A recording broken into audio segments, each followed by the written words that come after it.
नमस्कार, मैं ज्योत्सना सिंह हेल्दीराज में आप सभी का स्वागत करती हूँ। हेल्दीराज उन तमाम सब्सक्राइबर्स का तहे दिल से धन्यवाद करता है जिन्होंने हमारे चैनल को सब्सक्राइब करने के साथ साथ हमारे वीडियोस को सराहा है, उन्हें पसंद किया है। साथ ही हम उन दर्शकों से भी अनुरोध करते हैं जिन्होंने अभी तक हमारा चैनल सब्सक्राइब नहीं किया है और वो हमारे लगातार वीडियोस को देख रहे हैं। आप जल्दी से इस चैनल को सब्सक्राइब करें क्योंकि यहाँ मिलती हैं इलेक्ट्रो होम्योपैथी से जुड़ी हुई वो तमाम खबरें जो आपके लिए जरूरी हैं। साथ ही बेल आइकन को दबाना मत भूलिएगा क्योंकि जैसे ही यहाँ पे कोई भी नया वीडियो अपलोड होगा उसका नोटिफिकेशन आप तक तुरंत पहुंच जाएगा। तो चलिए आज के कार्यक्रम की शुरुआत करते हैं।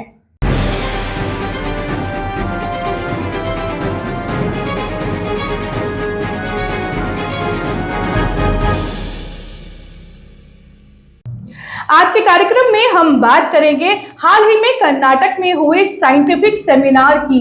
क्या था ये साइंटिफिक सेमिनार और सेहत की टीम ने उसमें हिस्सा लिया, इस पर अधिक चर्चा करने के लिए हमारे साथ मौजूद हैं सेहत के उप निदेशक डॉक्टर प्रभात कुमार सिन्हा। आइए उनका स्वागत करते हैं और उन पर बात करते हैं। डॉक्टर प्रभात, आपका बहुत बहुत स्वागत है हमारे इस कार्यक्रम में। जैसा कि मैं अपने दर्शकों को बता रही थी कि साइंटिफिक सेमिनार अभी हाल ही में संपन्न हुआ है कर्नाटक में, तो हमें बताएं कि किस प्रकार का ये सेमिनार था और उसमें किन किन बातों पर चर्चा हुई और कौन कौन लोग यहाँ सम्मिलित हुए। देखिए, 18-19 और 20 से 3 दिवसीय ये साइंटिफिक सेमिनार बेलगावी में ऑर्गेनाइज किया गया। बेलगावी में संगेश्वर धाम एक है जहाँ पर शिव मंदिर को लेके वो प्रचलित स्थान है अपने आप में। तो लोग तो बहुत ज्यादा हो गए थे, बट वहाँ के लोगों को ये कहा गया था कि आप उन लोगों में स्क्रीनिंग कर लेंगे और जितने मिनिमम लोग हों, मतलब 15-20 ऐसे, क्योंकि हमें चाहिए कम लोगों की जरूरत थी वहां पे कि जितने कम लोग होंगे वो ज्यादा से ज्यादा समझेंगे। और 15 लोगों को सिलेक्ट किया वहां के लोगों ने और उसमें साइंटिफिक सेमिनार आयोजित किया और बहुत ही बखूबी अच्छा रहा वो सब चीज। तो जैसे कि आपने बताया कि बहुत ही अच्छा रहा, सफल रहा, हमें बताएं कि 3 दिवसीय सेमिनार था तो उसमें किन किन मुद्दों पर चर्चा हुई। देखिए, 3 दिन के सेमिनार में पहला दिन का जो सेमिनार था वो तो कंप्लीट इंट्रोडक्टरी था। उस इंट्रोडक्शन में कहिए तो हम लोगों ने उन लोगों के बारे में जाना, उन लोगों के बीच में क्या क्या समस्याएं रही है उससे भी हम लोग अवगत हुए फिर धीरे धीरे। और दूसरे दिन का जो सेमिनार रहा वो कंप्लीट साइंटिफिक सेमिनार रहा। उसमें इलेक्ट्रोहोम्योपैथी की रियलिटी से अवगत कराया गया वहाँ के सारे चिकित्सकों को। इलेक्ट्रोहोम्योपैथी की रियलिटी क्या है अभी, प्लस सरकार के पास हमारी रियलिटी क्या चल रही है, उन सारी चीजों से। तीसरे दिन के सेमिनार, क्योंकि 3 दिन का ये सेमिनार था, तीसरे दिन के सेमिनार में हमारे जो वहां पे कुछ सेंटर वगैरह रन कर रहे हैं उनको भी विजिट कराया गया, प्लस उन लोगों को प्रैक्टिकल डेमोन्स्ट्रेशन वगैरह, मेडिसिन प्लस पेशेंट पर कैसे मेडिसिन का एप्लीकेशन होता है, कैसे रिजल्ट आते हैं, वो सब चीजें मतलब हमारे 3 दिन के सेमिनार के मुख्य केंद्र बिंदु रहे हैं। तो आप, जैसा कि आप बता रहे थे कि काफी मुद्दों पर चर्चा हुई, तो आप कर्नाटक में 3 दिन रहे, वहाँ के आपके ये चिकित्सकों से मुलाकात की, उनसे बातें की, तो कैसा रिस्पांस देखा आपने, क्या लगा कि आपको किस तरह से इलेक्ट्रोहोम्योपैथी के विकास के लिए वहाँ पे कार्य किए जा रहे हैं। देखिए, वहां पर सबसे बड़ी ये बात हमें अच्छी लगी वहां कि 15 लोग जो आए थे वो बिल्कुल क्रीम थे इलेक्ट्रोहोम्योपैथी के। मुझे वो सारे क्रीम नजर आए, क्योंकि कहा ही गया था कि आप स्क्रीनिंग करके लाएंगे लोगों को वहां पे। तो स्क्रीनिंग करने का मतलब ही होता है कि उसमें से सिलेक्ट करके लोग को लाया गया था। और वो सारे इनोसेंट थे इलेक्ट्रोहोम्योपैथिक में, सारे इनोसेंट प्रैक्टिशनर थे। और प्लस उनकी एक स्ट्रॉन्ग पॉइंट जो थी वो ये थी कि वो बहुत ही डिसिप्लिन थे, बहुत ही अनुशासित थे। क्योंकि 3 दिन का सेमिनार कैसे बीता हमें खुद पता नहीं चला। हमें लगा कि अगर ये सेमिनार अगर 10 दिन भी चल जाता तो हमें वक्त कम लगता।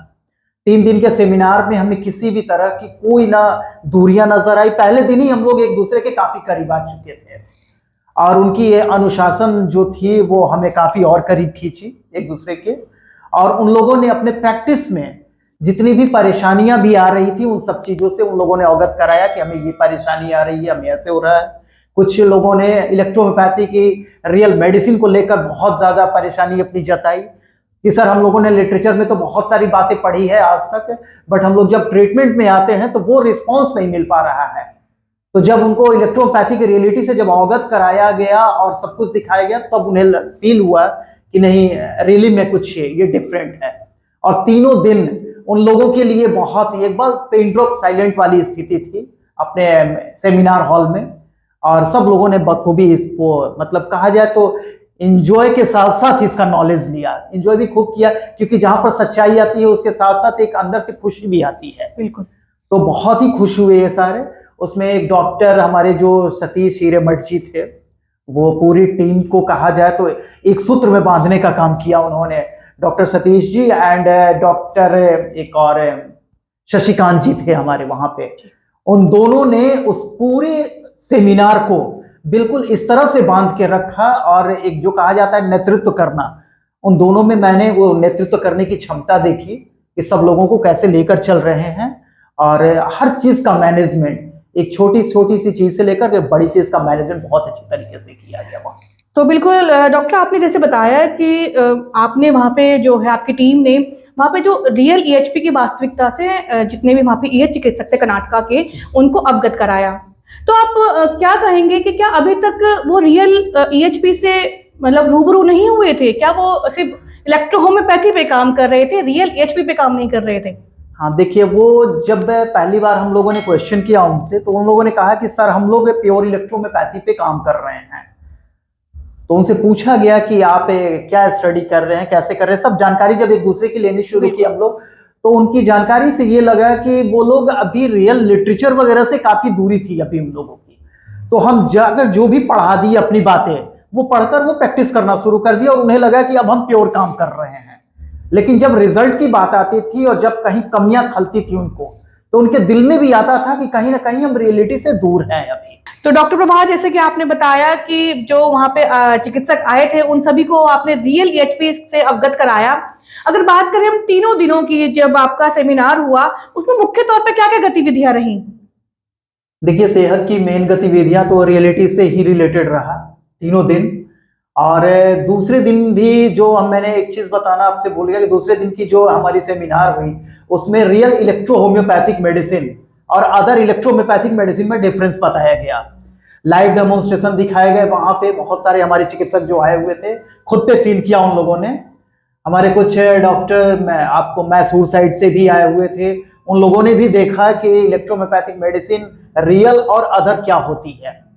इलेक्ट्रोपैथिक मेडिसिन में जिस हम एनर्जी की बार बार जिक्र करते हैं, इलेक्ट्रो स्टैंड फॉर एनर्जी, तो इलेक्ट्रोपैथिक मेडिसिन में वो किस एनर्जी की काउंट जिक्र किए हैं अपने हर लिटरेचरों में, एक जगह नहीं कई एक जगहों पे उस बायो इलेक्ट्रिसिटी के बारे में, उस बायो इलेक्ट्रिसिटी से अवगत कराया गया, और जिसे देखकर काफी हतप्रभ रह गए लोग, बहुत ही अचंभित रहे और कहे कि सर ये आज तक हम लोगों ने क्यों नहीं फील किया। और उसके बाद जो तीसरे दिन की हमारी गतिविधि रही सेमिनार की, वो वहां के जो हमारे कुछ लोकल के चिकित्सक थे, उनके क्लिनिक को भी विजिट किया गया। जैसे आरोग्य धाम था एक डॉक्टर शशिकांत जी का, वहां भी हम लोगों ने विजिट किया, काफी खूबसूरत बनाया है उन्होंने इलेक्ट्रोपैथिक क्लिनिक। और वहां पर सेंटर वगैरह की बात चली कि यहाँ cancer pain and palliative care centre एक होनी चाहिए। उसके बाद वहाँ हमारे जो सेंटर है भी बेलगाम के जो खानपुर जगह है, वहां पर डॉक्टर जिब्रान ने Shanti cancer pain and palliative care centre जो रन करा रहे हैं, उसकी स्थिति मतलब हमारी पूरी टीम गई वहां, जितने भी लोग सेमिनार में आए थे सब लोग विजिट किए। और वहां जाकर जब उनके सेंटर पर गया लोग और पेशेंट के जब रिजल्ट देखे, करीब 10-12 केसेस लाइव देखा गया वहां पर, नए नए जो पेशेंट आए थे, और सारे मरीजों पर जब उन लोगों ने इलेक्ट्रोपैथिक मेडिसिन का परिणाम देखा कि कैसे with in 20 minute, 30 minute, 15 minute हमें 80-90% रिजल्ट मिल रहे हैं, तो चकित रह गए कि ये रिजल्ट हम आज तक क्यों नहीं देख पाए थे। उस समय और एहसास हुआ कि रियल में हम रियलिटी से अभी दूर थे इलेक्ट्रोहोम्योपैथी के, और आज उन लोगों को मतलब उन लोगों के अंदर एक कॉन्फिडेंस नजर आ रहा था। उसी समय अभी एक चीज मैं बताना बहुत ही मार्वलस भूल गया कि हम लोग एक मठ पे भी गए थे, और वो मठ जो है करीब करीब 200-250 गांवों का मतलब एक मठ होता है वहां पे, तो वो बहुत बड़ा एक जगह था जिसके मेन जो मठाधीश थे उनका भी ट्रीटमेंट दिया गया वहां पे, और बहुत ज्यादा प्रभावित हुए उन सब ट्रीटमेंटों से और हमारे चिकित्सक। तो जैसा कि अभी बता रहे थे कि आपके द्वारा मठाधीश थे उनका ट्रीटमेंट किया गया, उसके बारे में हमारे दर्शकों को बताएं कि किस समस्या से वो जूझ रहे थे, और उन्होंने जब रियल ईएचपी दवा का सामना किया तो उन्होंने क्या महसूस किया? देखिए, वो एक्चुअली जो मठाधीश थे हमारे डॉक्टर जिब्रान जी के पहले के भी पेशेंट रह चुके हैं। वो कोविड के समय में जब सेकंड अटैक आया था उस समय उन्हें कोरोना पॉजिटिव हुआ और स्थिति उनकी काफी बुरी हो चुकी थी। वो सारा रिपोर्ट्स वगैरह सब कुछ देखा हम लोगों ने जब हमारी पूरी टीम वहां गई थी। तो सेहत की टीम और प्लस हमारे सेमिनार में जितने भी लोगों ने पार्टिसिपेट किया था वो सारी टीम वहां गई थी उस मठ पे।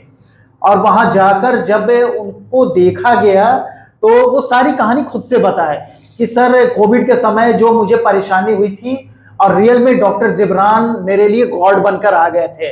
और इलेक्ट्रो होम्योपैथी को तो इतना तक उन्होंने बोल दिया कि ये ऊपर से कोई उतरी हुई साइंस है जो मैनकाइंड के लिए आया है। ठीक है, उन्हें हिंदी बोलने में थोड़ी सी परेशानी हो रही थी क्योंकि वहां की लोकल जो लैंग्वेज है वो नेचुरली कन्नड़ है। वो बोल रहे थे कन्नड़ और इंग्लिश वहां की अपनी लैंग्वेज होती है, बट हिंदी भी बोल रहे थे वो अच्छे से ही।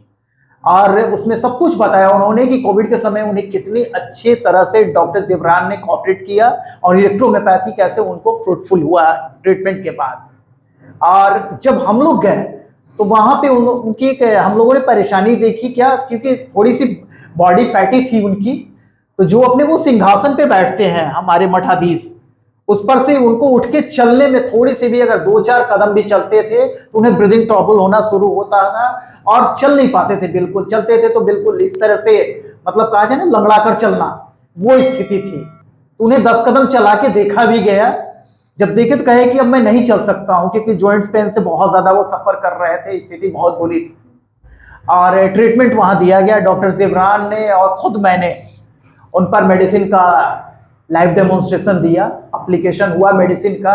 और विद इन 20 मिनट वो उस सिंहासन से उठे अपने, और 10 कदम ही नहीं 10 कदम तो चले ही बिल्कुल नॉन स्टॉपेड। और उसके बाद बिल्कुल नीचे जीने से उतर के, जो सीढ़ियां होती है उससे उतर के, और पूरे अपने फील्ड में करीब करीब वो 100 कदम से ज्यादा चले और एक बैक आकर फिर जल्दी से अपने सिंहासन पर बैठे। और वो खुद चकित हो गए कि ये क्या हो रहा है। जिसे 2 कदम 4 कदम चलने में ब्रीदिंग होता था वो 100 कदम चल के आए 20 मिनट के अंदर, और किसी भी तरह का कोई मतलब परेशानी नहीं हुआ उनके शरीर पर। इससे बहुत ज्यादा प्रभावित हुए। कहें कि डॉक्टर प्रभात, ये रियल में इलेक्ट्रोहोम्योपैथिक ये जो साइंस है, इस पर अगर सरकार या हमारी पब्लिक या कोई भी अगर ध्यान नहीं दे रही है तो रियल में ये ऊपर वाले को मिस कर रही है, क्योंकि ऊपर वाले ने ही इसे भेजा है।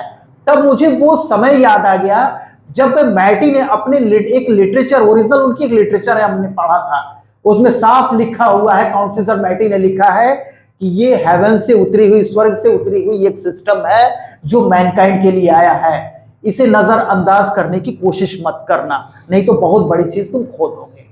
और सेम यही लैंग्वेज, क्योंकि वो मठाधीश जो हमारे थे कि स्पिरिचुअल बंदे होते हैं, वो ऊपर वाले के दूत ही होते हैं, तो वो उस लिटरेचर को नहीं पढ़ा था कभी भी, लेकिन सेम वही लैंग्वेज उन्होंने यूज किया।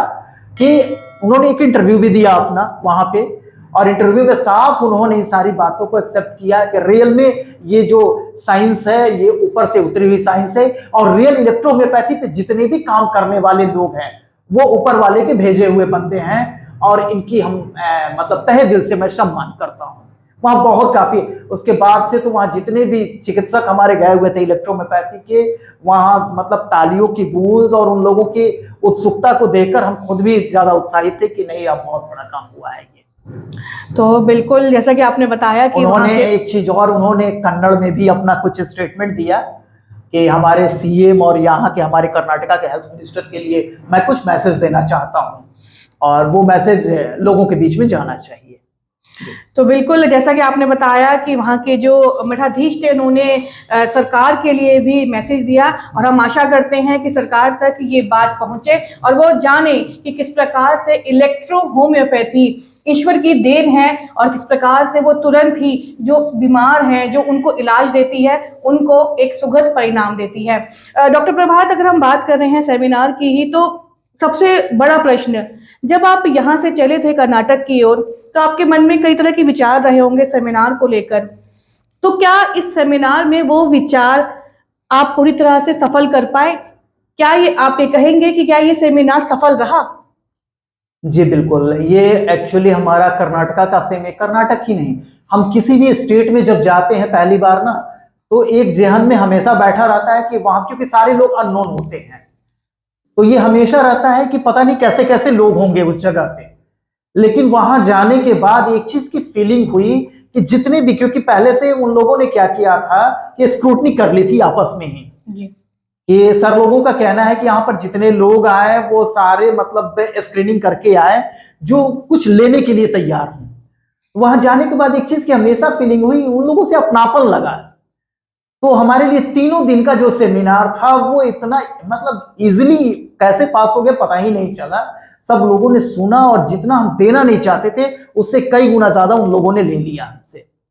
हर चीज को, जब हम लोग खाने के लिए बैठते थे उस समय भी कुछ ना कुछ पूछना शुरू कर रहे हैं। ऐसे भी हम लोग कमरे में बैठे हुए सेमिनार के बाद भी कैजुअली भी मॉर्निंग वॉक भी लोग कर रहे हैं, हमारी टीम मॉर्निंग वॉक कर रही थी, उस समय भी कुछ ना कुछ है कोई पूछ रहा है, हम लोग देने के लिए मतलब ये लग रहा था कि कितना दे दिया जाए इन लोगों को 3 दिन में। और वो लोग भी उत्सुक थे जानने के लिए। बहुत ज्यादा एक्साइटेड थे क्योंकि पहले और दूसरे दिन के सेमिनार में उन्हें जो रियलिटी नजर आई, क्योंकि रियल कभी भी जब सामने आ जाता है ना तो फिर हमारी उत्सुकता बढ़ जाती है। बिल्कुल। और वहां पर उन लोगों के अंदर यही चीज देखा गया और 3 दिन का सेमिनार रियल में सेहत के लिए एक मेमोरेबल सेमिनार रहा। और बहुत जल्दी ही कर्नाटका की टीम दिल्ली विजिट कर रही है, वो आ रही है और एक बड़े लेवल की तैयारी चल रही है कर्नाटका में हमारे। तो बिल्कुल आपका जो ये सेमिनार है सफल रहा, इसी आशा के साथ कि आगे भी जितने भी सेमिनार हो, जितना भी कार्य सेहत द्वारा किया जाए वो सफल रहे। डॉक्टर प्रभात, आप हमेशा आते हैं हमारे स्टूडियो में और हमारे दर्शकों को इलेक्ट्रो होम्योपैथी से जुड़ी हुई नई नई जानकारी देते हैं, उसका तहे दिल से धन्यवाद। तो ये थे सेहत के उप निदेशक डॉक्टर प्रभात कुमार सिन्हा जो हमें बता रहे थे कि कर्नाटक में हुए 3 दिवसीय साइंटिफिक सेमिनार पूरी तरीके से सफल रहा और शीघ्र ही गाजियाबाद में स्थित सेहत के प्रशासनिक कार्यालय में जल्दी ही कर्नाटक की जो टीम है वो आने वाली है और इलेक्ट्रो होम्योपैथी के विकास के लिए वो लगातार कार्य कर रहे हैं।